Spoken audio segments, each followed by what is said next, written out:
4-0 win at the weekend. How's training been this week and what has that done for morale throughout the squad? Well, the morale wasn't bad anyway. The fact that we won 4-0 was nice anyway. But the morale wasn't bad anyway going into it. So, we're not. We weren't down in the dumps. We just know that we've done better than the results that we've got. So what happens is everybody thinks about the result, but there has been enough explaining about why we ended up getting beat in those games. And having 10 men for 3 games on the spin. I know that one was very short with Ryan at the end, but he's still got 10 men. So, the morale wasn't bad anyway. I mean, what it probably does is just helps reinforce what we've been doing. We've created chances and taken them last week. So, morale was always good anyway. So, yeah, I mean, obviously, I think confidence you'll take out of it. But, we just got to make sure that that's always confidence and not arrogance, really. So, and I don't anticipate any of our boys being like that. They're good boys, and hopefully they can continue that form and going into the game this weekend. 4 goals and a clean sheet. It doesn't really get much better than that, but I know you'll always want to improve. Well, yeah, it could get better than that because we scored 5 or 6 or 7 or something like that. So that's the only way it could have got better, I suppose. But a clean sheet's important. I think that we've done a lot of the horrible stuff in the last 2 games that I definitely felt that we needed to perhaps improve on a little bit. Done it very well against Sunderland and had that corner where they scored their first goal been not given because it wasn't a corner. It was actually a goal kick. Matthew Pennington's kicked it onto their lad. Who knows? We might have gone and got a clean sheet in that game as well rather than losing it 2-1. But, I think the last couple of weeks we've done the horrible stuff in the game really, really well against 2 different styles of football as well. Cambridge again this weekend. It was only a few weeks ago since you played them. You deserve something from that game, just looking at the stats. So I suppose what I want to know, is it sort of a good thing playing them again so soon, or can that sometimes work against you? We're looking forward to the game this weekend, irrespective of what happened in the other fixture. We know how well we played. The first half I thought was a little bit of a non-entity, if I'm brutally honest.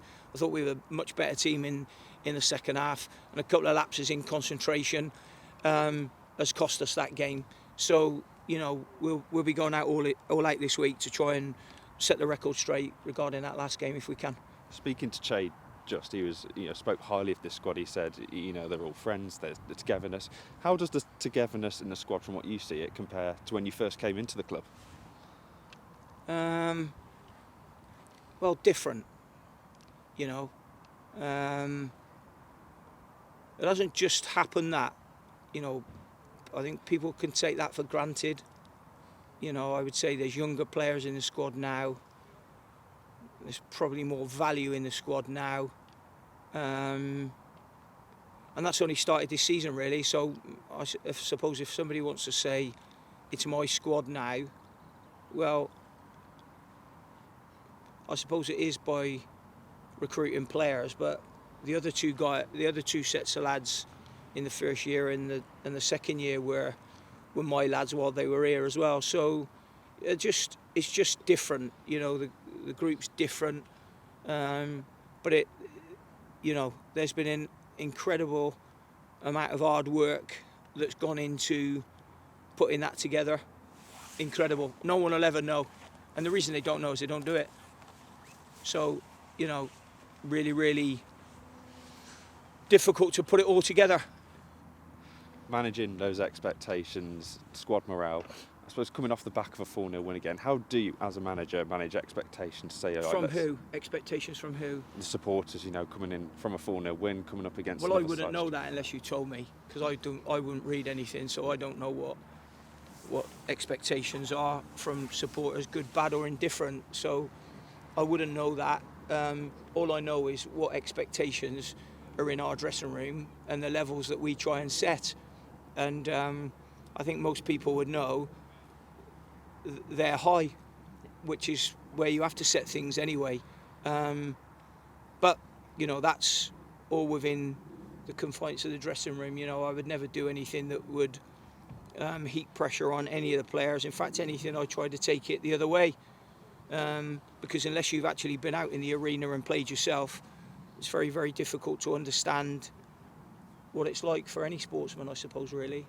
How is the general fitness and injury list in the squad at the moment? I feel like Saturday was, you had a solid bench on Saturday for the first time. You felt like you could, turn to it, whereas before we maybe had quite a few key players out of injury. Of course, we know Dan and George are still out, but Julian coming back. When people see names on the bench, it doesn't mean to say they're always ready and fit. As I said before, we put Elliot back in the team probably too early, but it was a case of necessity. So we don't all of a sudden think everybody's up and running like they are at the back end of pre-season, because that doesn't happen. You've been down here this morning, you would have seen Julian DaCosta, as it would be, doing extra work with the fitness coach after a training session. When players have been out the best part of like 5 months, normally in an off-season period you'll have 2-month break where you might be away from the club. Might be 8 weeks, might be 7 weeks, depending on what World Cup year we're in, what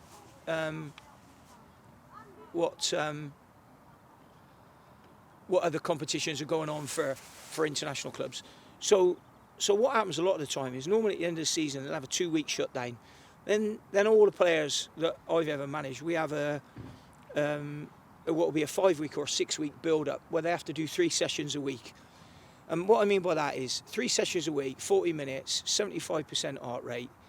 Then when they come back in pre-season, they're not incredibly unfit.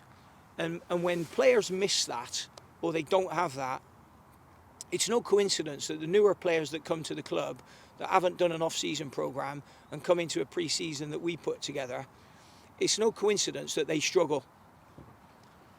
So, even the lads that come in last year that might be fit boys, they struggled at the beginning of the season because they hadn't had an off-season programme. So when we're talking about now, players that we've had in our squad being out 5 months, why do we think all of a sudden a week or two's training is good enough for them to be there or thereabouts in the team? Because it's not. And sometimes they think that as well.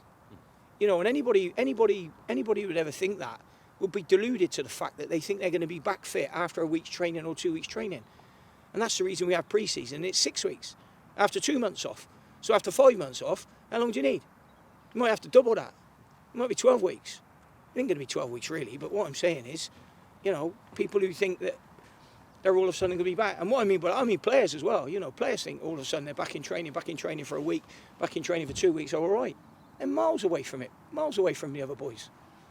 I want to talk a bit about Christian Sadie, a brace for him at the weekend, taking him up to 6 league goals. How have you noticed him grown as a player? Sometimes it is difficult for a young lad coming in on loan to a club, especially when home is so far. So how have you noticed him grown over the season? I think his understanding of the game when he first come in was pretty good anyway. Obviously he's been in and around the lads at Bournemouth. So they're not going to be any mugs that he was training with day in, day out. So, I think that he's had a good schooling down there. He's been on a couple of loans. I think his last loan with Burton Albion, enough gets made of it that all of a sudden, he starts scoring for us, but he didn't score for them. Sometimes that can just be luck, And as I said before, Christian's come in here and done very, very well for us. And we're really pleased to have him. And hopefully, somewhere along the line he goes on to be bigger and better with his career. And the same with Rob Street as well. It's not just Christian, they're both young boys, excuse me, that have ended up coming on loan to us. And we just hope that they go on and move on from us and have a good career. That's what you want to be. You want to be part of the journey for them, I suppose. So they've done really, really well. I think that the more they're around, I would say I'm demanding with them. I think they accept that, but I think that they might not always like the demands. But I think that when the demands are met, I think pretty much if they satisfy me, they'll definitely satisfy themselves. That's for sure. And I think at the end of it, they'll become better players. And you need to set that you need to be strong with young players when you're bringing them through, because it's part of you educating them as well. And I don't mean just being tough with them. You know, sometimes it's a bit of tough love, and you got to try and make sure you strike the balance right with them. But they also get lots of credit from me as well. And even if they haven't played a good game, you've never heard me come out here and chuck any of them under the bus. That's not my that's not my school of thought. And just quickly on signings, is there any incomings or outgoings that are any close to happening? No. And just finally from me, before I came out today, I asked our sports presenter, Nick Southall, you got a question that you think I should ask Steve this week? And he comes out with, how does he whistle so loud on the touchline? Well, I can't do it now because you end up different. I don't know how. I just know I do it. But I think that's, sometimes them whistles are for like the lads, because it'll sometimes 9 out of 10 the whistles will be for a change of play, and they'll be for when they're running back towards their own goal that they need to keep their shoulders open predominantly. Insightful. Brilliant. Steve, thanks for your time. Best of luck this weekend. Thank you.